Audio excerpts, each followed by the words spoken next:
তোমাকে না জানিয়ে তোমার এই কালো কুচকুচে চুল আমি সাদা করে দেব, রুখতে পারবে?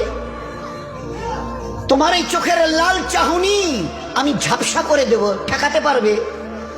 তোমার এই লোহার মতো মজবুত দাঁত 32টা 16 একটা একটা করে ট্রান্সফার করিয়ে দেব, তোমার কাছে কোনো পারমিশন নেব না, ধরে রাখতে পারবে?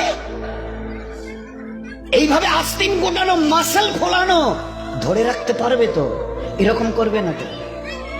এইভাবে এরকম হবে না তো? সামনে এসে একটা পান দিচ্ছে, এই হাত, চাচা এই হাতটা নিলেন, এই হাতটা কলেন, আরে বাবা দেখ না চিমটি কাটাতে কিচ্ছু নেই।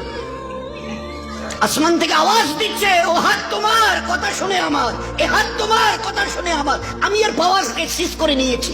এই দুটো পা যদি হনন হনন করে হেঁটে চলো, খালি একটা পায়ের যদি সামান্য একটু প্যারালাইসিস করে দিই না, তো জীবনভর করে হাঁটতে হবে। বেডরুম থেকে নিয়ে বাথরুম একদম লাগালাগি, অ্যাটাচড, আমরা বলি না অ্যাটাচড। তুই বেডরুম থেকে নেমে বাথরুম কত 4-5 হাত, বেডরুমের দেয়াল আর এটাই হচ্ছে বাথরুমের দেয়াল, মাঝখানে একটা দরজা, এখান থেকে উঠে ওই ঘরের রুমটা পারবে? আছে পাওয়ার? কিসের দেমাগ তোমার? কিসের এই অহংকার তোমার? শুনুনি কোনোদিন নবীজির কাছ থেকে অহংকার, তাকাব্বুর এটা আমার চাদর, বড়াই এটা আমার চাদর, আল্লাহ বলছেন। আর আমার চাদর ধরে যে টান দেয় তার ঠিকানা কোথায়? এবার বলেন না, সবাই কম বেশি জানেন।